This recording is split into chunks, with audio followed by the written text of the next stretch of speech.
नमस्कार दोस्तों, आज के इस दिलचस्प विश्लेषण में आपका स्वागत है। आज हम जिस स्रोत सामग्री पर बात करने वाले हैं ना, वो भारतीय राजनीति के सबसे बड़े और नाटकीय उलटफेरों में से एक की परिकल्पना करती है। वफादारी, बगावत और सत्ता पलटने की एक ऐसी कहानी जो किसी थ्रिलर फिल्म से कम नहीं है। तो चलिए, बिना किसी देरी के इस पूरे नैरेटिव की गहराई में उतरते हैं और देखते हैं कि स्रोत के अनुसार ये पूरा राजनीतिक सफर कैसे आकार लेता है। शुरुआत करते हैं एक बहुत ही चौंकाने वाली परिकल्पना से। जरा सोचिए, 9 मई 2026 का दिन है। हमारा स्रोत एक ऐसा परिदृश्य सामने रखता है जहां एक जमीनी स्तर का नेता, जो कभी अपनी पार्टी का सबसे वफादार सिपाही हुआ करता था, वो अपनी ही पूर्व नेता को उनके सबसे मजबूत गढ़ भवानीपुर में पूरे 15,000 वोटों से हरा देता है। ये कोई छोटी मोटी बात नहीं है, बल्कि स्रोत के अनुसार ये बंगाल में भारतीय जनता पार्टी के पहले मुख्यमंत्री के रूप में शुभेंदु अधिकारी के शपथ लेने की एक परिकल्पित कहानी है। तो ये ऐतिहासिक राजनीतिक बदलाव आखिर हुआ कैसे? आइए समझते हैं। इस पूरे राजनीतिक भूकंप को समझने के लिए हमें वफादारी और गठबंधनों के बदलते स्वरूप को देखना होगा। स्रोत इस सफर को 2007 के नंदीग्राम आंदोलन से शुरू करता है। फिर आता है साल 2020, जब टीएमसी छोड़कर विपक्ष में जाने का बड़ा फैसला लिया गया। उसके बाद 2021 में नंदीग्राम की हाई वोल्टेज सीट पर जीत और अंततः 2026 में इस अनुमानित मुख्यमंत्री पद तक पहुंचने का सफर। देखिए, एक अपरिहार्य जमीनी कार्यकर्ता से एक बेहद मजबूत और समझौता न करने वाले राजनीतिक प्रतिद्वंदी में बदलने का ये विश्लेषण वाकई बहुत दिलचस्प है। अब सवाल ये उठता है कि इस आक्रामक राजनीतिक पहचान की शुरुआत आखिर कहाँ से हुई? इसका जवाब हमें नंदीग्राम में मिलता है। विश्लेषण के अनुसार इस पूरी कहानी की नींव 2007 के उस हिंसक संघर्ष में पड़ी थी। हुआ यूं था कि 10,000 एकड़ कृषि भूमि के अधिग्रहण का प्रस्ताव रखा गया था, जिसके खिलाफ एक बहुत बड़ा जन विरोध शुरू हो गया। स्रोत विस्तार से बताता है कि कैसे इस विरोध के दौरान पुलिस फायरिंग में 14 लोगों की दुखद जान गई, और ये घटना राज्य के राजनीतिक भविष्य के लिए एक बहुत बड़ा टर्निंग पॉइंट साबित हुई। इसी बड़े संकट के बीच स्रोत का नैरेटिव शुभेंदु अधिकारी को सिर्फ एक आम प्रदर्शनकारी नहीं, बल्कि विरोध प्रदर्शनों के प्राइमरी फील्ड कमांडर के रूप में पेश करता है।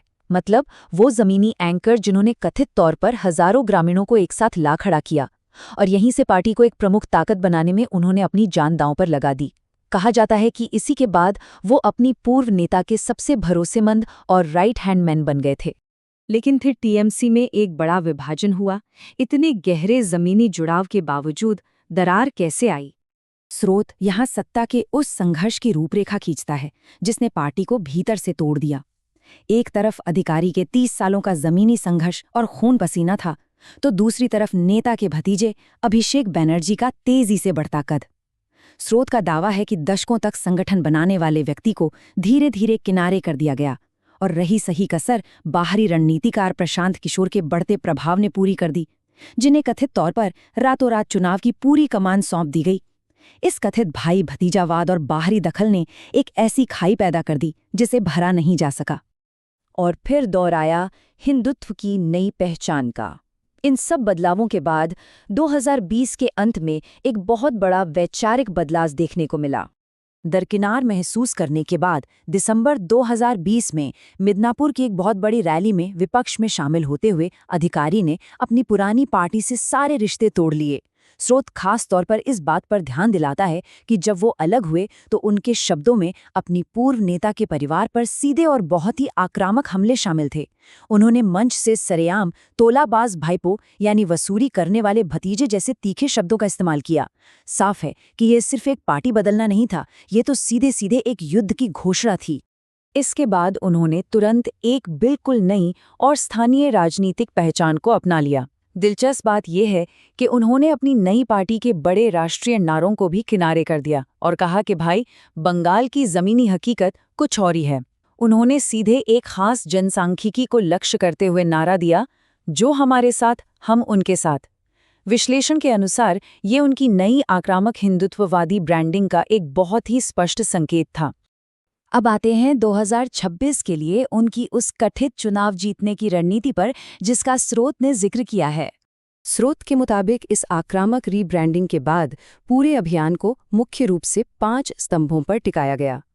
सबसे पहले उन्होंने मतदाता सूची में 1.25 करोड़ कथित अवैध घुसपैठियों का मुद्दा जोर शोर से उठाया।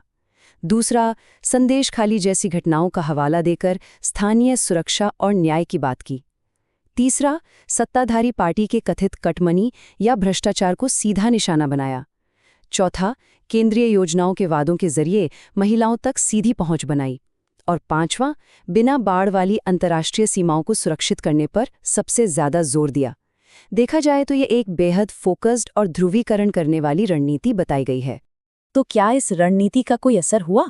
स्रोत एक चौंकाने वाले 93% मतदान का हवाला देता है। विश्लेषण का तर्क है कि केंद्रीय बलों की भारी तैनाती और मतदाता सूची के सख्त संशोधन की वजह से पारंपरिक तौर पर जो डराने धमकाने का माहौल होता था वो बेअसर हो गया और इसी के चलते इतनी बड़ी संख्या में लोग वोट डालने निकले। और इस भारी मतदान का नतीजा ये हुआ कि पार्टी के वोट शेयर में 8 अंकों का जबरदस्त उछाल आया। जहां 2021 में ये 38% था, वहीं 2026 में इसके 46% तक पहुंचने का अनुमान लगाया गया है। स्रोत कहता है कि यह दरअसल लक्षित वोटिंग ब्लॉक के 65% एकत्रीकरण का नतीजा था, जिसने सीधे सत्ता के दरवाजे खोल दिए। जीत के इस अनुमान के बाद बात आती है आगे की ब्लूप्रिंट की। सत्ता में आने के बाद का उनका क्या प्लान बताया गया है? स्रोत सत्ता संभालने के पहले 6 महीनों के लिए एक बहुत ही आक्रामक एजेंडा सामने रखता है। ये एक ऐसा ब्लूप्रिंट है जो स्पीड पर जोर देता है। इसमें तुरंत कुछ बड़े विधायी बदलाव करने की बात है, जैसे समान नागरिक संहिता यानी यूसीसी को लागू करना। इसके अलावा 45 दिनों के अंदर बची हुई अंतर्राष्ट्रीय सीमा पर तेजी से बाड़ लगाना, बिना दस्तावेज वाले प्रवासियों की पहचान कर उन्हें निर्वासित करना, पिछली सरकार के 15 सालों के कथित भ्रष्टाचार का खुलासा करने के लिए एक श्वेत पत्र लाना और जो भी केंद्रीय स्वास्थ्य और कल्याण कार्यक्रम रुके हुए हैं उन्हें तुरंत राज्य में लागू करना।